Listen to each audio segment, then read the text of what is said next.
হয়েছে শাক ভাজা, ডাল, ইলিশ মাছ দিয়ে ঘাটি কচু, আর এইমাত্র করলাম ট্যাংরা মাছের ঝাল।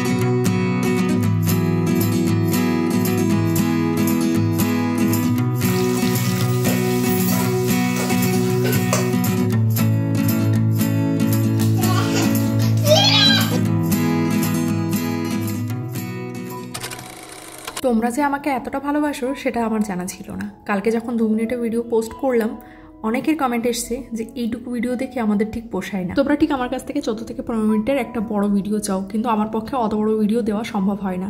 হ্যাঁ, মাঝে মধ্যে দিয়ে থাকি, কিন্তু প্রত্যেক দিনের ভিডিও 14 থেকে 15 মিনিটের দেওয়া আমার ক্ষেত্রে পসিবল হয়ে ওঠে না। কেন কি সমস্ত কাজ সেরে যেটুকু সময় পাই তার মধ্যে অত বড় একটা ভিডিও শ্যুট করা আর সেটাকে এডিট করে পোস্ট করা আমার পক্ষে একটু চ্যালেঞ্জিং হয়ে যায়। যার জন্য আমি সবসময় চেষ্টা করি না একদম ছোট দেওয়ার, না একদম বড় দেওয়ার। ওই 8-9 মিনিটের একটা ভিডিও তোমাদের সঙ্গে আমি প্রত্যেকদিন প্রায় শেয়ার করে থাকি। কিন্তু মাঝে মধ্যে যখন আর পেরে উঠি না, তখন ওই ছোট ছোট শর্ট ভিডিও বা কোনো একটা ব্লগের ছোট একটা পার্ট তোমাদের সঙ্গে শেয়ার করে থাকি। কালকে যেমন আমি শেয়ার করেছিলাম আমার সকালে আমি কি করেছিলাম, যেগুলো এই যে ভিডিওর এতক্ষণ দেখলে, এটাই আমি কালকে শেয়ার করেছিলাম। তো তোমাদের অনেকের পোষায়নি, তার জন্য আজকে আমি পুরো ভিডিওটাই শেয়ার করছি। যেটা আমি বলেছিলাম যে আমি নেক্সট ব্লগে পুরো ভিডিওটাই শেয়ার করব, পুরো ডিটেলসে সারাদিন কি করেছি। তো আজকে আমি সেটাই তোমাদের সঙ্গে শেয়ার করতে চলে এসেছি। So hello everyone, welcome back to the channel. কেমন আছো তোমরা সবাই? আশা করি তোমরা সবাই ভালো আছো। সকাল সকাল উঠেই রান্নাবান্না তো শুরু করে দিয়েছি। সবার যার যার কাজে বেরোনোর আছে, আমার তো নেই, কোনো কাজ নেই, কিন্তু আমাকে সবাইকে রেডি করে দিতে হবে। তার জন্য আমার রান্নাবান্না স্টার্ট করতে হবে। সকালে উঠে চাটা খাওয়া হয়ে গেছে। এদিকে আজকে করব শাক। কি রান্না করব সেটা তো তোমাদের কালকের ব্লগেই বলেছিলাম, তবু আরেকবার বলে দিচ্ছি। শাক করব। শাক এনেছে, এতে কোনো পাতা ছিল না, শুধু ডান্ডাগুলো ছিল, যার জন্য পুরো ড্রাই হয়ে গেছে। আর যেহেতু ফ্রিজেও একদিন ছিল, আমি পুরো বেছে ধুয়ে কেটে রাখি, কিন্তু কালার কাটা হয়নি। এনেছিল পরশুদিনই ধুয়ে টুয়ে ফ্রিজে রেখে দিয়েছিলাম, প্যাকেটেও রাখা হয়নি, ভেবেছিলাম কালকেই করব। তারপর যখন শুনলাম মারা আসবে, তখন ভাবলাম থাক, মারা যখন আসবে তখনই করব, কারণ এই শাক করে আমার একাই খেতে হয়। তো কালকে করে সেটাকে আজকে মাদের দেওয়া, তার থেকে ভালো যে আজকেই করা। তো ফ্রিজে ছিল, শুধু তো ডান্ডি কোনো পাতা নেই, যার জন্য দেখতে এরকম লাগছে, কিন্তু খেতে খারাপ হয়নি। পেঁয়াজ শুকনো লঙ্কা ফোড়ন দিয়ে করেছি। আর এইদিকে মারাও এনেছিল আম, আবার তোমাদের দাদাভাইও এনেছিল আম। আমগুলো কাটাই হচ্ছিল না, ওই কাটার অভাবে খাওয়া হয় না। তো আমার হয়েছে সেই সব কিছু থাকে ফল টল, কিন্তু ওই যে কাটার অভাবে খাওয়া হয় না। কিন্তু তোমাদের দাদাভাই যখন দেখে ফ্রিজে ফল আছে, কিছু আছে, তখন ওই আমাকে জোর করে বের করে দেয়। তো ওই যখন ওকে কেটে দিই, তখন আমারও একটু খাওয়া হয়। সেইভাবে আমার কখনো বের করে খাওয়া হয় না। আমার ফল খেতে হবে, যেহেতু ডায়েট করি। ডায়েটের আর কি করি, কিন্তু যেটুকু করি আমাকে ফল খেতে হবে, তার জন্য ফল টল আনা থাকে। কিন্তু আমি নিজে যে দুপুরবেলা কেটে খাবো সেটা হয় না। ওই খেতে খেতে আমার সন্ধ্যাবেলায় খাওয়া পড়ে, বা সকালবেলা যদি ও আমাকে বের করে দেয়, তাহলেই ওই কাটি। আর ওই কাটার পরে ওই 1-2 পিস খাই। আমি কিন্তু খেতে ভালোবাসি, ফলটা খেতে ভালোবাসি, কিন্তু ওই যে কাটার অভাবে যেগুলো কাটতে হয় না, হাতে ধরেই খেতে পারি, সেইগুলোই কখনো ফ্রিজে কিছু বের করতে গেলাম, নিয়ে এলাম। শশাটাও আমার ইভেনলি খাওয়া হয় না, ওই কাটার অভাবে, বললাম যেটাই। এইদিকে তেলটাও অনেকদিন ধরে ঢালা হয় না। আর কাঠের জিনিসপত্রের যা অবস্থা হচ্ছে এখন, মানে বলার মতো নয়, যেগুলো ধরার মতনও না, মানে ধরতে গেলেই মানে সেই কি পাউডারি ফর্মে উড়ে যাচ্ছে, মানে এমন অবস্থা হয়েছে। আমি কখনো কাঠের জিনিস ইউজ করিনি, তো সেই জন্য এতদিন কোনো আইডিয়া ছিল না। এই হালে হাতাখন্তিগুলো কিনেছি, কিন্তু ওগুলো যে কড়াইতে দেবো সেটা আমার কেমন একটা লাগছে। প্রত্যেক দিন ধুচ্ছি, মানে মাঝে কয়েকদিন ইউজ করবো বলে ধুয়ে রেখেছি, পরের দিন সকালে উঠে দেখি আবার ওটাতে কেমন একটা ছাতকুড়ো মতন পড়ে গেছে, যার জন্য ওগুলো আর ইউজ করা হচ্ছে না। তোমাদের দাদাভাই বলছে এই ওয়েদারের জন্য ওরকম হচ্ছে, তুমি রেখে দাও।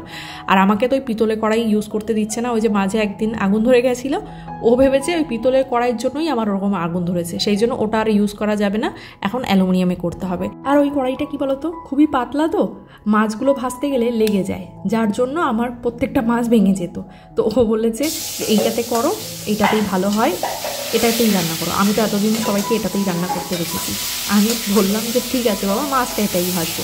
এবার প্রত্যেক দিন যেহেতু এটাই মাছ লাগাচ্ছি, আবার 14 ঘন্টা কড়াই এটো করবো, যার জন্য এই কদিন ধরে এই কড়াইটাতেই আমার রান্না হচ্ছে। মাঝে সাঝে যখন দুটো লাগছে তখন ওটা বের করছি, কিন্তু এইটাতেই মেনলি রান্না হচ্ছে।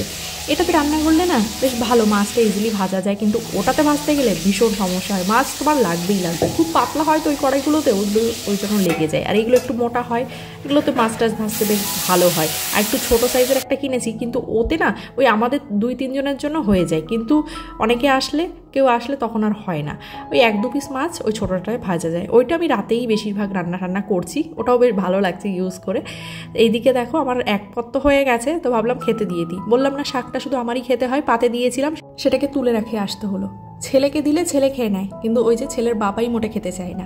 আমার ছেলে আমার মতনই, মানে এখনও পর্যন্ত যেটা দিই খেয়ে নেয়। এই শাকটাকে একটু মিষ্টি মিষ্টি লাগে, বাদাম টাদাম দিলে খায় না, ওরটাই বাদাম দিই না, আজকে তো বাদামই দিইনি, পেঁয়াজ টিয়াজ দেওয়া থাকে তো এই ডালের সঙ্গে ধরে ধরে দিয়েছি, কি সুন্দর খেয়ে নিয়েছে। কিন্তু ওই যে ছেলের বাবা পুরো পাতের থেকে তুলে আমাকে রেখে আসতে হলো। এইদিকে ওদের দুজনকে রেডি করে দিয়েছি, এইবার ওদেরকে স্কুলে অফিসে পাঠিয়ে বাকি কাজ করব। ও ওটা ছিল আগের মাসে, চলো দুগ্গা দুগ্গা করে দুজনই বেরিয়ে পড়লো। এইবার আমি ঘরে যাই, ঘরে গিয়ে বাকি কাজগুলো সেরে আবার একটু পরে তো আমাকেও বেরোতে হবে। আজকে আবার একটু আরেক জায়গায় যাওয়ার আছে, যার জন্য একটু তাড়াতাড়ি করতে হবে। তো চলো একটা পদ রান্না বাকি আছে, যেটাকে করে মা বাবাকে খেতে দিয়ে দেবো, মা বাবাও বেরোবে। প্রথমে বলছিল না খেয়েই চলে যাবে, তাই হয় কখনো, তাই বলো তো। রয়েছে শাক ভাজা, ডাল, ইলিশ মাছ দিয়ে ঘাটি কচু, আর এইমাত্র করলাম ট্যাংরা মাছের ঝাল। তো এই হলো আজকের আমাদের মেনু, আর সঙ্গে রয়েছে ভাত আর জল, আর কোনো ভাজা করিনি ডালের সঙ্গে। আর এমনিও বাবা খাবেন আলু ভাজা, তো এই শাক দিয়েই হয়ে যাবে। আমার বাবা আমার হাতের রান্নাই প্রথমবার খাচ্ছে, আগে কখনো কিছু খাইনি, মানে খেয়েছে ওই টুকটাক হয়তো, কিন্তু এরকম ফুল রান্না কখনো খাইনি। কেমন হয়েছে বলো? ভালো হয়েছে।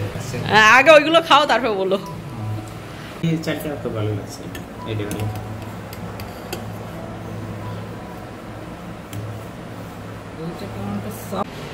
বলো এবার, সব তো খাওয়া গেছে, কেমন হয়েছে?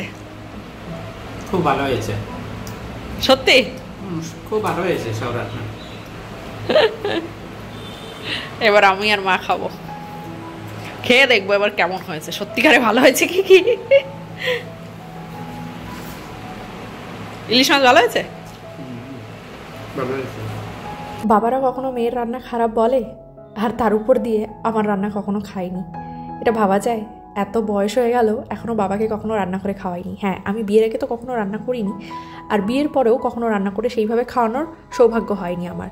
কারণ ওই আমাদের বাড়িতে যখনই যেত মাই তো রান্না করে, ওই আমি হয়তো কিছু করলাম, মাটন করলাম বা চিকেন করলাম বা এক্সট্রা কিছু ওই ফ্রায়েড রাইস বা চিলি চিকেন এইসব যদি হতো তাহলে সেটা আমি করতাম, কিন্তু পুরো রান্না মানে মেন যে রান্নাগুলো সেগুলো তো মাই করতো। এই এক্সট্রা যেসব এটা ওটা খাওয়া সেইগুলো আমি করতাম, তো সেইগুলো আমার হাতে খেয়েছে। আর বাপের বাড়ি যখন যাই তখন তো আমি কুটোও নাড়ি না, হাতের পরে হাত পার পরে পা রেখে খাই, যার জন্য আমার রান্না কখনো কারো খাওয়া হয়নি। কিন্তু আমার মা যেহেতু এখন আসে, ওই টুকটাক ছেলেকে রাখতেই আসতে হয়, এমনি তো আর আসে না, ওই যখন আমাদের কোনো দরকার থাকে বাইরে বেরোনো থাকে তখন ওই মাকে ডাকা হয়, মা আসে, সকালে এসে বিকেলে চলে গেলেও ওই আমাদের কাজটা হয়ে গেলেই মা চলে যায়। আর এখন তো আসতে হয় মেনলি ফ্ল্যাটের জন্য, ফ্ল্যাটের যখন ইন্টেরিয়ার ওই দাদা আসে তখন আমাদের অনেকটা টাইম লাগে, সারাটা দিনই লেগে যায় বলতে পারো। তো ছুটির দিনগুলোতে আমরা ওই কাজগুলো করি, তখন মা আসে, তো ওই সূত্রে মার খাওয়া হয়েছে, কিন্তু বাবার কখনো খাওয়া হয়নি, আজকে প্রথম খেলো। এইদিকে ইন্টেরিয়ারের সমস্ত ডিজাইনগুলো বাবা মাকে দেখালাম, মা তো আগে দেখেছে কিন্তু পুরো দেখেছিল না, আজকে দুজনকেই খুব ভালো করে দেখিয়ে দিলাম। এদিকে তোমাদের দাদাভাই কি একটা পার্সেল অর্ডার দিয়েছিল, সেটাই আসলো, তো সেটা নিয়ে বাকি যেগুলো ছিল বাকি সব দেখে টেকে চলে গেছিলাম ছেলেকে আনতে। তার আগে গেছিলাম একটু মেলায় যাওয়ার কারণ হলো ছেলের একটা গাড়ি আমার হাতেই ভেঙে গেছে, যার জন্য আমাকেই কিনে দিতে হবে। তো মেলায় গেছিলাম, মেলায় কি আর এখন দোকান খোলা থাকে? ওখান থেকে এসে এই যে ওকে নিয়ে চলে এসেছে, এখনো কান্নাকাটি করছে, মারা ওর সঙ্গে দেখা করে বেরিয়ে গেল। এইবার আমি ছেলেকে চান্দান করিয়ে বাকি যা আছে খাইয়ে দাইয়ে ঘুম টুম পাড়াবো, চলো ঘরে যাওয়া যাক। এই কদিন যাবত তো রোদের দেখা নেই, আজ একটু শুকনো ওয়েদার আছে, আর ডাস্টবিনটাও বাইরে ছিল, নোংরা ছিল, স্নান করার আগে একটু ধুয়ে না দিলে না কেমন একটা গন্ধ হয়ে যায়, প্রত্যেক দিন ধুয়ে একটু শুকিয়ে নিলে বেশ গন্ধটা চলে যায়। অবস্থা দেখবে, উপর থেকে এই সব টপগুলো ফেলেছে, আসলে এখান দিয়ে বেরোনোর চেষ্টা করছিল, যেহেতু নেট দেওয়া আছে বলে বেরোতে পারেনি, আগে হয়তো এখান দিয়ে ঢুকেছে অন্য ঘর দিয়ে, এখান দিয়ে বেরোনোর চেষ্টা করেছে, যেই তাড়া দিয়েছি এই দেখো পুরো টপটাই ফেলে দিয়েছে উপর থেকে। আর গাছটা কিছু হয়নি, কিন্তু মাটিটা বেরিয়ে গেছে, এই সব জল পড়ে দেখো সারা ঘর। আর এই একটা টপ পড়েছে, মাটির টপ না, তাই বেঁচে গেছে, না হলে গাছ টাছ ভেঙে যেত। এই দেখো উপরে এই একটা, এর পাতা মাতা সব ভেঙে চুরে কি করেছে দেখো দেখো, এমন এইভাবে এই দেখো এইভাবে এরকমভাবে উঠে হয়তো গেছে, পুরো গেছে। চলো দেখি, এখানেও উঠছিল, ওই খাটের উপরে উঠেছে, যা ভালো লাগে না তাই। এই জানলাটা খোলা থাকলে এই ঘরে আজকে একটু খুলেছি অনেকদিন পরে, ব্যাস। যেই মুহূর্তে তুমি ভাববে এইবার আমার সমস্ত কাজ শেষ হয়ে গেছে, এইবার আমি ফ্রেশ হয়ে একটু রেস্ট নেবো, ব্যাস সেই মুহূর্তেই তোমার কাজ বেড়ে দ্বিগুণ হয়ে যাবে। সেই জন্য কখনো এটা ভাববে না যে আমার কাজ শেষ হয়ে গেছে।